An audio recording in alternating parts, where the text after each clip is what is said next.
Bonjour les amis, merci de regarder cette vidéo. Donc aujourd'hui, je vous fais un interview avec un sportif de très haut niveau qui est également entrepreneur à succès. Donc on va parler du mindset et de l'état d'esprit des personnes qui réussissent. Donc Goulouen, je te laisse te présenter. Ouais, salut Mickaël. Donc merci à toi. Donc moi c'est Goulouen Tristan. Donc pour ceux qui me découvriraient, 36 ans. Donc deux casquettes, comme l'a dit Mickaël, une casquette sur l'entrepreneuriat où j'ai plus de 10 ans d'investissement derrière moi, 25 appartements, 25 biens en acquisition. De ce parcours d'investisseur, donc j'en ai écrit un livre, comment je me suis constitué un patrimoine de plusieurs millions d'euros avec un salaire de 1750 €, livre best-seller aux éditions Maxima. Et une autre casquette, donc voilà, de sportif, où en 2011 j'ai repris intensivement le sport par l'Ironman de Nice, et 5 ans après j'ai fait champion du monde d'ultra triathlon. Ok. Donc aujourd'hui en fait on va surtout parler de l'état d'esprit, donc de mental en fait, et quelles sont les attitudes et les caractéristiques donc des personnes qui vont réussir, que ce soit dans le monde du sport ou dans le monde de l'entrepreneuriat. Donc moi la question que j'avais à te poser Goulouen, c'est au niveau du sport, comment est-ce que tu te préparais mentalement en fait avant tes épreuves qui étaient des épreuves hyper dures. Est-ce que tu as peut-être des petites techniques à partager aux personnes qui nous regardent? Alors comment je me préparais? Une bonne question. Par rapport aux plus grosses échéances que j'ai pu faire dans le sport, où je suis vraiment parti dans l'inconnu à plusieurs reprises, traversée de la Manche à la nage, ascension du Mont Blanc solitaire, l'Ironman de Nice en 2011, puis après les championnats du monde d'ultra triathlon.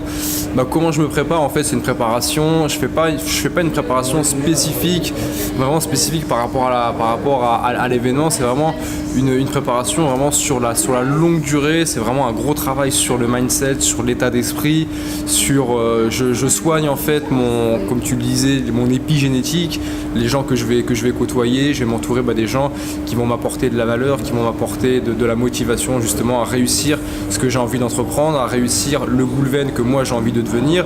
Mais c'est surtout quelque chose que je fais naturellement depuis tout petit. Déjà, je fais attention à ce que j'entends, je fais attention aux messages qui sont véhiculés, parce qu'on devient là, ce qu'on entend va faire en sorte qu'on va devenir cette personne. C'est ce qu'on entend qui va faire qu'on va devenir telle ou telle personne.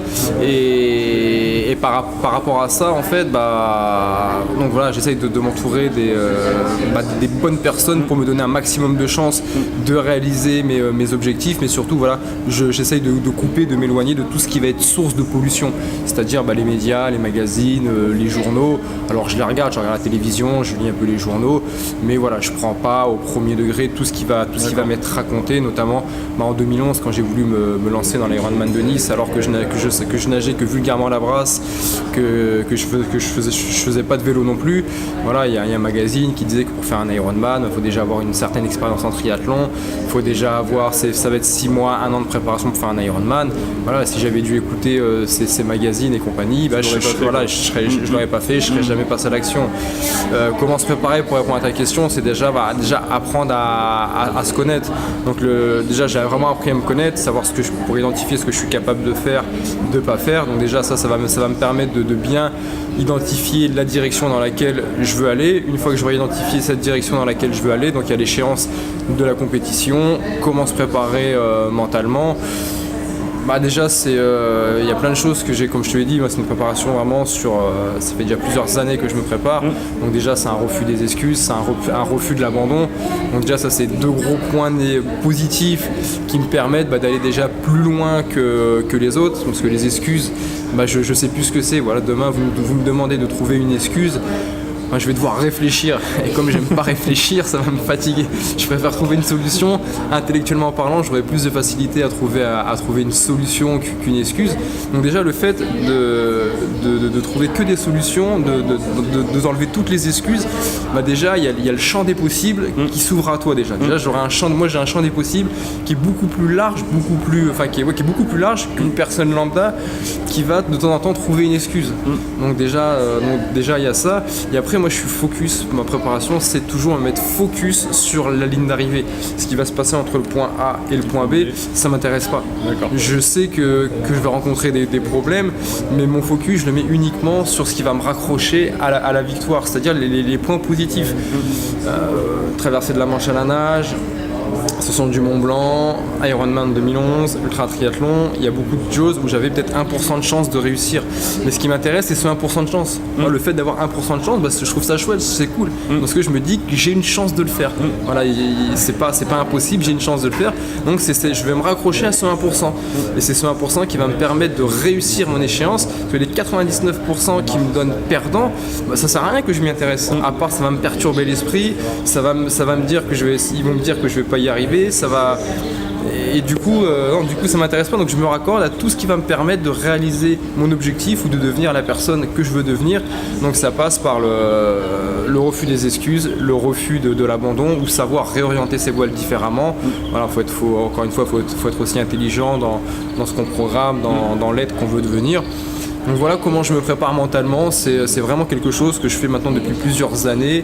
Et le jour de l'échéance, là tu me dirais, là je suis pas conditionné à faire un Ironman, ça fait 1 an que j'ai pas fait de triathlon.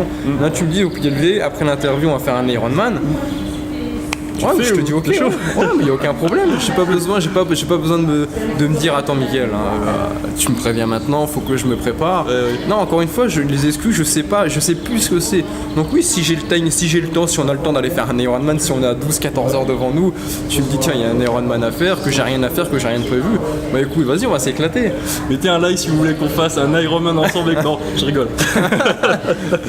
Non, c'est surtout voilà, le truc le plus important, c'est le refus des excuses. Okay. Le refus des excuses, c'est le truc number one. Si demain il n'y a plus d'excuses dans votre vie, vous allez voir, il y a des chemins. Au lieu d'avoir peut-être 2 ou 3 chemins qui vont s'ouvrir à vous, mais il y en a beaucoup plus. Il y a beaucoup plus de chemins qui vont s'ouvrir à vous et votre vie elle va s'illuminer et vous verrez, vous serez capable de faire beaucoup plus de choses et d'aller au combat beaucoup plus facilement. Excellent, super. J'ai juste une dernière question à te poser. Je pense que dans ton parcours, tu as peut-être connu à des moments des échecs. Alors, je sais qu'il y a des tas de personnes, dès qu'ils vont échouer, au final, elles vont abandonner, elles vont baisser les bras. Est-ce que tu as une méthode, toi, pour rebondir positivement après un échec et au final en faire un tremplin pour toi, pour tes futurs succès finalement? En fait, l'échec, je suis arrivé à un stade où j'ai tellement prouvé aux gens de ce que j'étais capable de faire en partant de zéro, l'entrepreneuriat, le sport, que maintenant l'échec, je vais pas dire que je m'en fous. Il faut que je fasse attention peut-être justement par rapport à ça, ne pas trop être foutiste par rapport à l'échec. Moi l'échec ça me fait strictement rien du tout. Okay. Parce que j'ai plus rien à prouver. Demain je sais que je peux tenter tout et n'importe quoi. J'ai suffisamment agi, je suis suffisamment passé à l'action, j'ai suffisamment réussi de choses. La personne entre guillemets, la personne lambda, il faudrait au moins, sans vouloir me lancer des fleurs, mais il faudra au moins 3, 4, 5, 6 personnes pour faire ce que j'ai fait dans l'entrepreneuriat ou faire dans le sport. Donc du coup aujourd'hui je tente tout et n'importe quoi, enfin je tente pas tout et n'importe quoi, je tente des choses qui m'animent, des choses qui me passionnent, des choses que j'ai dans le ventre et je les fais, mais sans me dire si j'échoue, comment ça va se passer, et le regard de la société, et le regard de mes proches, et le regard de mes amis. Non, j'ai envie de faire quelque chose, et tu vois, ma dernière grosse compétition, enfin l'un des derniers gros challenges que j'ai fait, c'était à traverser de la Manche à la nage. Et j'ai pas réussi. J'ai pas réussi. Alors si je suis objectif, il y a une partie, c'est de la faute des Anglais qui ont vraiment 3 côtés business là-dessus. D'accord. Mais comme ça m'a demandé de la réflexion de penser à ça, le problème il vient quand même de moi. C'est si j'avais investi un peu plus d'argent, que j'étais venu avec mon équipe sur le bateau, que je m'étais aussi davantage entraîné, il n'y aurait pas eu cet échec. Donc on en revient un peu au 98, à la méthode 98-2 que tu m'as apprise tout à l'heure. Mais donc ça a été un échec à traverser de la Manche, mais c'est pas grave, pour répondre à ta question, au moins j'ai vu ce que c'était. J'ai vu ce qu'était la traversée de la Manche, j'ai vu où j'ai peiné, j'ai vu où j'ai galéré, et en fait ça va me servir dans 2 ou 3 ans quand je vais le refaire. Au moins je vais le refaire, mais je sais où j'ai peiné, je sais où j'ai galéré, donc je vais le refaire tout simplement plus intelligemment. Okay. Mais moi le regard de la société et des gens, ça a vraiment très peu d'impact sur moi par rapport à l'échec. Tu vas aller de ton point A à ton point B. Ouais, voilà. Et tu vas. Et j'y vais, ouais, j'ai suffisamment de recul pour moi, ce que j'ai vraiment envie de faire, c'est me retourner pour voir tout ce que j'ai entrepris, quoi. Moi, à aucun moment je veux me retourner pour me dire si j'avais su, je l'aurais fait, ou si j'avais été plus courageux vis-à-vis du regard de certaines personnes, du regard de la société, parce que c'est le regard des gens, c'est la société qui vous empêche de passer à l'action. Okay, c'est la toute première interview que je fais donc avec un sportif de haut niveau qui est également entrepreneur. J'en ferai d'autres du coup par la suite, donc likez et partagez un maximum pour qu'on puisse véhiculer un message positif et inspirer un maximum de personnes à réussir leur projet. Ciao. Ciao ciao.